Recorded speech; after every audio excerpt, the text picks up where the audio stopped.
오늘 말씀의 제목은 그리스도의 사랑으로 배우자를 섬기자, 그리스도의 사랑으로 배우자를 섬기자라는 제목을 가지고 함께 은혜를 나누려고 합니다.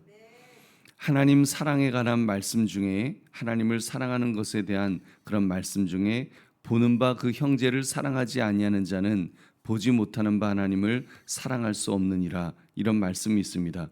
요한일서 4장 20절의 말씀입니다.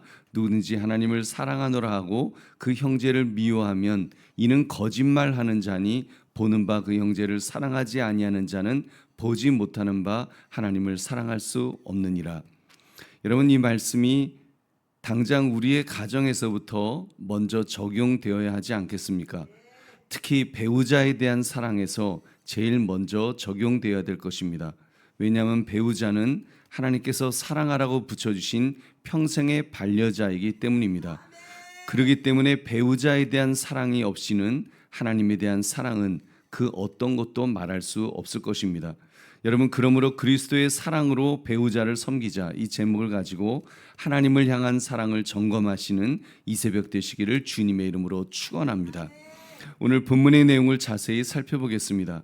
바울은 예수 그리스도로 말미암아 새롭게 된 성도들의 가정에 대해서 권면하였습니다. 먼저 아내와 남편의 관계, 즉 부부 관계에 대해서 주님의 뜻을 전했습니다. 성도로서의 부부 관계는 한마디로 그리스도를 경외함으로 피차 복종하는 것에서부터 시작되어야 된다는 것입니다. 바울은 먼저 아내가 남편에게 어떻게 해야 한다고 말하였습니까? 우리 22절 말씀 같이 읽겠습니다. 22절 시작. 아내들이여 자기 남편에게 복종하기를 주께 하듯 하라. 아멘. 아내는 남편에게 복종하기를 예수님께 하듯 해야 한다, 이렇게 말씀합니다. 이는 그리스도를 경외하면서 우러나는 행동이어야 한다는 말씀입니다. 하나님께서 정하신 질서와 권위를 존중하는 차원에서 설령 남편이 자격이 없다 할지라도 복종하라고 말씀하신 줄로 믿습니다. 여러분, 또한 아내가 남편에게 복종하는 것과 걸맞게 남편 또한 의무가 있습니다. 바울은 남편에게 아내를 누구와 같이 사랑하라고 말하였습니까? 우리 25절 말씀 같이 읽겠습니다. 시작. 남편들아 아내 사랑하기를 그리스도께서 교회를 사랑하시고 그 교회를 위하여 자신을 주심같이 하라. 아멘.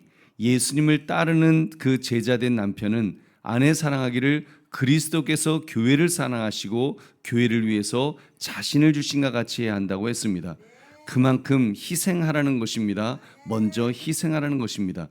여러분, 이러한 사랑은 의지적인 사랑을 가리키죠. 아낌없는 사랑이면서 자신의 모든 것을 내어주는 희생적인 사랑인 것입니다. 여러분, 하나님께서는 이렇게 부부관계에 관해서 그리스도를 따르는 모습을 이 부부간의 사랑을 통해서 증명해 보이기를 원하시는 줄로 믿습니다. 여러분, 이것은 어떤 조건이 아니라 하나님께서 아내는 아내에게, 남편은 남편에게 말씀하고 있습니다. 아내가 먼저 했기 때문에 남편이 사랑하는 것이 아니고, 남편이 먼저 사랑했기 때문에 아내가 복종하는 것이 아니고, 이것은 주의 명령이요 주님의 뜻이기 때문에 내가 먼저 솔선수범해야 되는 줄 믿으시기 바랍니다. 우리 보배로운 성도님들, 이 교회를 향한 주님의 권위와 그리스도의 사랑으로 부부관계가 온전히 세워져야 한다는 것을 볼 때 여러분은 무엇을 느낄 수가 있습니까? 여러분, 하나님의 기대는 하나님을 향한 사랑이 하나님이 짝지어 주신 부부를 통해서 먼저 증명되기를 원하신다는 것을 우리는 깨달아야 될 것입니다. 여러분, 그리스도 안에서 세워지고 거룩해진 부부를 통해서 하나님의 사랑이 증명되어야 한다는 말입니다.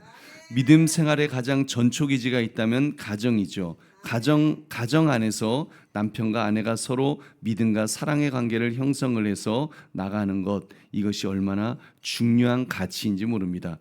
한 사람의 남편과 아내로서 주님 안에서 사랑함으로 피차 복종할 때 하나님께서 영광 받으실 줄로 믿습니다. 하나님의 나라와 뜻을 이뤄가는 주님의 제자의 삶, 또 주님의 제자의 가정이 되는 줄 믿으시기 바랍니다. 우리 보배로운 성도님들, 오늘 말씀을 나의 삶에 적용해 봅시다. 여러분, 살아오면서 여러분이 배우자와의 관계에서 주님과 교회처럼 존중과 사랑으로 대하지 못하는 부분이 있다면 어떤 모습이 여러분 있으시겠습니까? 옛날 드라마 같은 거 보면 부부간에 서로를 존중하지 못하는 모습을 본 적이 있었습니다.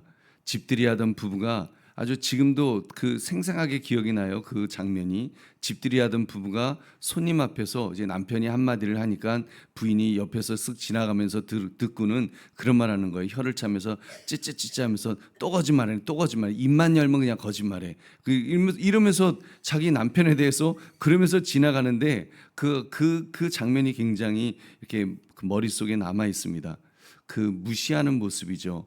여러분, 사실 그리스도 밖의 가정에서는 그런 일이 종종 벌어지곤 합니다.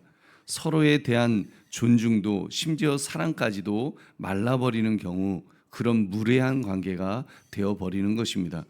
여러분, 반면에 믿음의 가정은 부부관계도 이 믿음 안에서 살아야 합니다. 아내가 남편에게 복종하고 남편이 아내를 사랑하는데, 이것은 그냥 육신적인 사랑 가지고 되는 것이 아닙니다. 의지적으로 내가 이제 앞으로 그렇게 살아야지 이렇게 되는 것은 아니죠. 여러분, 하나님의 사랑이 먼저 필요한 줄로 믿습니다. 아가페의 사랑이 필요합니다. 내가 받은 사랑이 크기 때문에, 여러분, 남편에게 내가 사랑받았기 때문에 나도 복종한다. 아내가 나를 그렇게 존경하고 복종하니까 내가 사랑한다. 그것이 아니라 내가 받은 사랑은 여러분, 하나님으로부터 하나님의 사랑이 너무 커서, 내가 받은 하나님의 사랑이 너무 커서 정말 자격 없는 나에게, 죄인인 나를 하나님이 그렇게 사랑하시고 아들까지 주시면서 사랑하신 그 사랑이 큰 사람은, 여러분, 내가 내 아내를 사랑하고 내 남편에게 복종하는 것이 하나님이 원하시는 모습인 줄 깨닫게 되는 줄로 믿습니다. 여러분, 내 남편이 존경스러워 존경하는 것이 아니라 하나님께서 복종하라고 명령하셨기 때문에 하나님께 순종하는 마음으로 우리는 순종해야 될 줄로 믿습니다. 그렇게 할 때 하나님께서 영광 받으십니다. 우리 보배로운 성도님들, 이제 배우자를 향한 마음의 태도를 바꾸고 섬김과 사랑으로 우리 대합시다. 여러분, 나의 말투부터 바꿉시다. 좀 친절한 말투로, 상대방을 존중하는 말투로 우리가 바꿔야 될 것입니다. 그리고 사랑합시다. 하나님께서 교회를 사랑하신 것처럼 하나님께서 아들도 아끼시며 나를 사랑하신 것을 깨닫는다면, 여러분, 우리가 그렇게 배우자를 향해서 사랑해야 될 줄로 믿습니다. 하나님으로부터 받은 사랑을 내가 실천하는 차원에서 우리가 사랑해야 되는 것입니다. 주님 말씀하셨습니다. 원수까지도 사랑하라고 하셨습니다. 사랑은 원수까지도 사랑하라고 하셨는데 얼마나 좋습니까? 왼수지 않습니까? 왼수니까. 그래도 왼수는 원수보다는 그래도 좀 더 밝잖아요. 아가 어보다는 좀 밝으니까, 여러분, 그래도 왼수, 여러분, 하나님이 사랑하라고 하신 그 왼수, 여러분, 내가 먼저 사랑할 때 하나님께서 기뻐하시고 하나님께서 영광 받으실 줄은 믿습니다. 믿음의 가정은 정말 왼수도 사랑하는구나, 이것을 보면서 여러분, 믿지 않는 가정들이 여러분 하나님께 영광을 돌릴 줄로 믿습니다. 그러므로 그리스도의 사랑으로 배우자를 섬기자, 이 제목처럼 하나님 사랑으로 나의 배우자를 충심으로 사랑할 수 있는 저와 여러분 되시기를 주님의 이름으로 축원합니다.